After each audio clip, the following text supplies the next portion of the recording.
فياض دستري فتحي ننتبرك درتوايما اسد سلر ويشتما دا اسد سلر ويشتما. السلام علیکم ورحمت الله وبرکاتو. د 7 د افغانستان د خپلواکۍ ورځ مو مبارک. قدرمنو لیدونکو، دا چې د افغانستان د خپلواکۍ د ورځې د لمانځنې لپاره په ملي کچه ته تعبیر نیول شوي، نو د هلمند راډیو تلویزیون په مقر کې هم د همدې ورځې د خوشحالۍ لپاره مراسم نیول شوي دي. په دې مراسمو کې د هلمند راډیو تلویزیون د رهبرۍ او همکارانو ترڅنګ د ولایت ځینې ځانګړي میلمانه هم راسره دي. نو هیله ده چې د همدا مراسم تر پایه سره بدرګه کړي. فدي ورځ شکر خلاص والافغانان له هر ستما اسد سلر ویشتما دا اسد سلر ویشتما. ساتنه د عزت کیږي پښتون د آزادۍ کې ملي شتمني هر وخت وي خوندي په خپلواکۍ کې. په دې خاطر هر چاته ازادي وي تل اهما اسد سلر ویشتما دا اسد سلر ویشتما. په یاد دستري فتحي ننتبرك درتوايما اسد سلر ویشتما دا اسد سلر ویشتما. قدرمن دوستانو، بیا هم ښه راغلاست. د خپرونې په پیل کې د هلمند راډیو تلویزیون له امیر ښاغلي مولوي نظر محمد زاهد صاحب سره د همدې پروګرام په تړاو خبرې کوم. مولوي صاحب ښه راغلاست. ډېره مننه همدرد صاحب، خیر شي، آباد اوسې. دغه پروګرام د لارې اچولو هدف څه؟ لومړی خو ټولو لیدونکو ته او هیوادوالو ته د اسد 24مې د افغانستان د ازادۍ د ورځې مبارکي وایم او دا دعا کوم چې دغه ازادي د الله تعالی همیشنۍ کړي. او په دوم قدم کې راځم ستا د پوښتنې په جواب کې به دا ووایو چې د اسد 24مه یو د ازادۍ ورځ د افغانستان لپاره او د خوشحالۍ ورځ د افغانانو لپاره. نو په همدې مناسبت موږ هم دغسې یو مجلس جوړ کړی، دغه خپل داخلي ملګرو ته د راډیو تلویزیون او همداراز بعضې د راډیو تلویزیون څخه د باندې ملګري وه، فرهنګي ملګري وه او بعضې مسؤلین وه چې دا راغلي وه کور یې ودان زموږ سره په دغه پروګرام کې ګډون وکړي. نو هدف د دې پروګرام د جوړولو څخه د دغې ورځې یو قسم لمانځل و. نو غوښتنه هم دا ده او لازم هم دا ده چې هر څوک خپل تر اوسه پورې دغه د ازادۍ ورځ او د خوشحالۍ ورځ په هغه شرعي او اصولي طریقه سره ولمانځي. د ازادۍ د ورځې په ویاړ په ټلویزیون او راډیو کې تاسې څه پروګرامونه لرئ؟ مننه همدرد صاحب. د ازادۍ د ورځې په ویاړ باندې تقریبا تر دغې ورځې چې نن دغه دی د اسد 24مه کېږي، تر دې تقریبا 4 ورځې مخکې موږ د اسد د 24مې په مناسبت باندې بعضې پروګرامونه شروع کړي وو چې هغه زموږ د هلمندیانو نظرونه وه چې تقریبا بېلابېل نظرونه نشر شوله، د ډېریو کسانو او بېلابېل راپورونه وه چې هغه په محلي او ملي کچه باندې نشر شوله. او همداراز په راډیو کې بېلابېل پروګرامونه موږ د دې دپاره لرل او همدا نن ورځ زموږ ټوله د راډیو او تلویزیون نشرات چې دي هغه د اسد د 24مې دپاره ځانګړي دي. ډېره مننه مولوي صاحب، خیر اوسې. مننه، خیر اوسې، آباد اوسې. فدي ورځ شکر خلاص والافغانان له هر ستما اسد 24مه دا اسد 24مه. هلمند ولایت د مقام د ویان ښاغلي مولوي الحاج محمد قاسم ریاض سره د تیر 20 کلن اشغال پر خاطرو او تجربو غږېږو چې په دې برخه کې څومره ستړیاوې، زحمتونه او خوارۍ ګالل شوي دي. مولوي صاحب ښه راغلاست. خیر اوسې، الله پاک دې امان کړي. واقعا هم لکه څنګه چې تاسو یادونه وکړل، د اسد 24مه ورځ د افغانستان په تاریخ کې یو ډېره ویاړلې ورځ ده چې د تیر 20 کلن اشغال پر مهال افغانانو ډېرې قربانۍ ورکړلې. دلته صلیبي یرغلګرو زیات وحشتونه ترسره کړله، بمبارونه، چاپې حملې، جنګونه، یو خونړی انقلاب تیر شو چې لله الحمد د افغانستان د اسلامي امارت په رهبرۍ افغانانو ډېره ښه مبارزه وکړله، ډېرې زیاتې قربانۍ ورکړلې چې الله پاک د دوی پر قربانیو باندې دا اثر مرتب کړي او بالاخره یې د فتح په ویاړ باندې افغانان ونازول. چې دا د نن موږ او تاسو د دې فتحې درېیمه کلیزه لمانځو. نو دا یو ډېره د خوشحالۍ ورځ ده دا چې نن موږ دلته راټول شوي په دې مجلس کې د هلمند د ملي راډیو تلویزیون په ابتکار دا مجلس د دې ورځې په مناسبت باندې جوړ شوی. دلته فرهنګي ملګري، ځوانان، علما کرام او نور ملګري راټول شوي دي د دې ورځې د لمانځنې په مناسبت باندې. ډېره مننه جمهور صاحب، خیر اوسې. جزاک الله خیر. ازادي واخیسته د خپل سر په قیمته پر یوه ټغر راټول سوه زموږ ټوټه ټوټه ملته اتل د ازادۍ سوې ګلان غاړې ته در وړمه اسد څلرویشتمه د اسد څلرویشتمه. قدرمن دوستانو بیا هم ښه راغلاست. د خپرونې په دې برخه کې د هلمند راډیو تلویزیون له ویاند ښاغلي عبدالرحیم رحیمي صاحب سره د استقلال د ورځې په مناسبت خبرې کوو. رحیمي صاحب ښه راغلاست.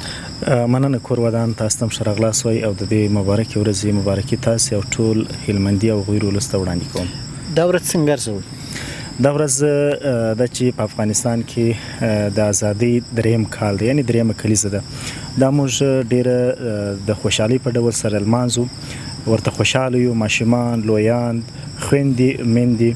دا ملک له وینو بهېدلو جنګونو له ملک الطوایفین څخه خلاصو، ډېر زیات ورته خوشحاله یو. قدرمن دوستانو بیا هم ښه راغلاست. د خپرونې په دې برخه کې د هلمند راډیو تلویزیون د شرعي او دیني خپرونو له همکار مفتي شرف الدین ابوالفرید صاحب سره د استقلال د ورځې د ازادۍ پر ارزښت باندې خبرې کوو. ښه راغلاست مفتي صاحب. بس همدرد صاحب تاسو ته هم ښه راغلاست وایو. الله تعالی عز وجل تاسو ته خیر درکړي.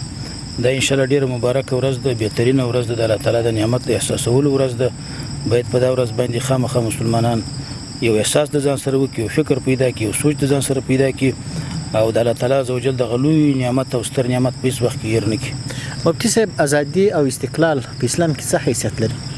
همدرد صاحب دومره قدر کې خبره به وکړو. خبره خو ډېره اوږده ده، دا لوی داستان دی. ځکه 20 کاله چې ملک اشغال شوی وي، دا 20 کاله هجرتونه، دا 20 کاله زندانونه، دا 20 کاله محبسونه، 20 کاله ستړیاوې، ستومانۍ، زخمونه، دردونه، وینې او داسې رقم خودبخانه جګړې دلته زموږ په ولسوالۍ کې په هر ولایت کې ټپونه او داسې رقم بې امنیتۍ او قسمه قسم مشکلات دلته زېږول شوي دي او داسې رقم پیدا شوي دي. نو دا چې اوس مثلا د 20 کاله جګړې داسې رقم د هغه د لاسته راوړنو داستان سړی په وګړي باندې ذکر کړي، دا خو ډېره مشکله خبره ده. خو دومره قدر کې به ووایو چې قرآن کریم کې الله تعالی عز وجل دا شان ته خورا ښه اشاره کړې ده او موږ مؤمنان مسلمانان یو تر هر شي مو اطمینان په قرآن کریم په آیتونو باندې کېږي. الله تعالی عز وجل دا خبره ته کړې ده چې تاسو په دا شي باندې ډېر اطمینان وکړئ.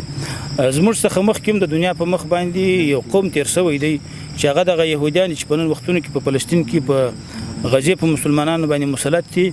یو وخت دای زمانه و چې په دوی باندې الله تعالی فرعون مسلط کړی و، په دې بني اسرائیل باندې الله تعالی عز وجل فرعون مسلط کړی و، هغه قسمه قسم عذابونه ورکوله. نو دغه وخت چې قرآن کریم نازل شوی دی، قرآن کریم راغلی، نبی کریم علیه السلام د الله تعالی پیغمبر او رسول او استازی دی و ټول دنیا ته پیغام رسوي. نو په دغه وختونو کې الله تعالی عز وجل د بني اسرائیل ته دا خبره کوي وایي ستاسو په هغه پلرونو باندې چې ما کوم نعمتونه کړي چې هغه د فرعون د مشکلاتو ستونزو څخه خلاص کړي دي، هغه نعمتونه در یاد کړي. یعنی ګوره مسافت څومره زیاته ده د موسی علیه السلام د وخت څخه نیولې بیا تر نبی کریم علیه السلام پورې اقلن چې نه 1000 کاله داسې رقم 2000 کاله 1500 کاله تیر شوي دي. خو الله تعالی قرآن کریم کې بني اسرائیل ته دا خبره کوي یهودیانو ته چې کوم نعمتونه ما ستاسو په پلرونو باندې کړي هغه در یاد کړي. په هغو کې یو بنیادي نعمت د الله تعالی عز وجل ورته یادوي وَإِذْ نَجَّيْنَاكُم مِّنْ آلِ فِرْعَوْنَ يَسُومُونَكُمْ سُوءَ الْعَذَابِ يُذَبِّحُونَ أَبْنَاءَكُمْ وَيَسْتَحْيُونَ نِسَاءَكُمْ وَفِي ذَلِكُمْ بَلَاءٌ مِّن رَبِّكُمْ عَظِيمٌ. فرعون په دوی باندې مسلط په بني اسرائیل يهودانو باندې دوی ته قسم قسم عذابونه ورکوله. خو الله تعالی عز وجل د دې عذابو څخه دوی ته نجات او خلاصون ورکړي. د فرعون په شکست باندې دغه په چا په ډوبېدو باندې او د دوی په خلاصون په نجات باندې د آیت کریمه په اخر کې الله تعالی عز وجل فرمایي وفي ذلكم بلاء من ربكم عظيم. د دې آیت کریمه دوی ترجمه دی، ترجمه ده چې دغه ما په تاسو باندې فرعون مسلط کړي او تاسو ته عذابونه درکول، په دې کې تاسو د لپاره لوی ابتلا او امتحان دی. او بل ترجمه د آیت کریمه ده چې دغه الله تعالی تاسو ته کوم خلاصونه او نجات ورکړي په دې کې غټ نعمت الله تعالی پروت دی. نو ګوره دا دوه شان دي زموږ او ستاسو کوم بعیني دا سره کوم معامله ده. دا کفار چې په موږ باندې مسلط و، دا ظالمان په موږ باندې مسلط و، دا د الله تعالی عزوجل د دین دشمنان په موږ باندې مسلط و، دا د الله تعالی لوی ابتلا او دا سره کوم امتحان و. خدا چې الله تعالی عزوجل موږ د هغوی په مقابل کې فاتحین کړلو، هغوی اشغال ختم سو، هغه ولاړ شکست یې وخوړی او تقریبا په دا ډېره موده کې هغوی شکست نه وخوړلی. په دې کې د الله تعالی عزوجل ډېر لوی نعمت او دا سره کوم احسان د الله تعالی عزوجل دی. یعنې د هغوی په اشغال کې لوی امتحان و، خو لیکن د هغوی څخه په خلاصون کې یوه غټه لاسته راوړنه د الله تعالی عزوجل لوی نعمت او احسان په موږ باندې وسو. نو دا تقریبا یو متن غوندې سو. ډیره مننه مفتي صاحب. هلمند رادیو د ادبي خبرونو همکار او د ولایت کې تکړه لیکوال او شاعر ښاغلی محمد خان وحیب صاحب سره غږیږو. محیب صاحب ښه راغلاست. ډیره مننه همدرد صاحب، تاسو ته هم ښه راغلاست وایو. خوشحاله اوسئ. د ازادۍ ورځ دې مبارک سه او په دې ورځ کې ستاسو ادبي ملګرو هڅې څه دي؟ مننه همدرد صاحب، تر هر څه وړاندې د دې مبارکې ورځې د دې برم او د وقار د ورځې مبارکي د افغانستان ټول ولس ته بالخصوص د هلمند ولایت و مجاهد فعال سنګرفعال او غیرتفعال ولس ته وړاندې کوو. خصوصا د هغه کورنۍ ته او هغه پلرونو او میندو ته مبارک وي چې د دې نظام د راتګ لپاره خپل ګل غوندې بچي قربان کړي دي او د اسلام په دې مبارکه لار کې قرباني ورکړي دي. هغوی ته دا ورځ مبارکه وي او دا ورځ د الله تعالی زموږ په دې هېواد پسې همیشنۍ ولري، یعنې همیشه دي دا استقلال او ازادي د دې غویور ولس او ویاړلي ولس په برخه وي. په دې ورځ کې تاسې څه ادبي هڅې وکړې؟ همدرد صاحب، یوازې موږ نه بلکې د ادب د ډګر هر ملګري خپل تر وسه کوشش کړی دی، لکه څنګه چې په مخ کې د اشغال په وخت کې د انقلاب په وخت کې د ترنم د ډګر ملګرو او د ادب د ډګر ملګرو چې کوم هڅې کړې وې، کومې خدمتونه یې کړي وه، تقریبا په نړیواله سطح باندې چې میډیا خپل په دې باندې ګویا و چې د ترنم برخې او د شعر او شاعري برخې د جګړې نیمایي برخه دوی تمویل کړې ده. یعنې د خلکو ذهنونه جوړ کړي دي، د خلکو افکار یې راپارولي دي او هغه مړې عقیدې را ژوندۍ کړي دي او د دې ترڅنګ د جهاد دغه نیمه برخه یې روزلې ده. همداشان په دغه وختو کې یعنې په اوس وخت کې چې نظام قایم شوی دی، اسلامي نظام دی، د شعر د ډګر ملګرو شاعرانو په خپل برخه کې ډیر کار کړی دی. د نظام په ملاتړ باندې شعرونه جوړ کړي دي، ترانې لیکلي دي، د ولس په باب باندې لیکنې کړي ترانې او شعرونه ویلي، همداشان د بیارغونې په باب باندې. او اوس چې کوم د ازادۍ ورځ ده، د ترنم ملګرو او د شعر او شاعري ملګرو په دغه برخه کې ترانې وړاندې کړلې، شعرونه یې وړاندې کړل. قدرمن دوستان، بیا هم ښه راغلاست. د خپل همکار نعمت الله همت صاحب سره غږیږو د ازادۍ د ورځې په مناسبت. همت صاحب ښه راغلاست.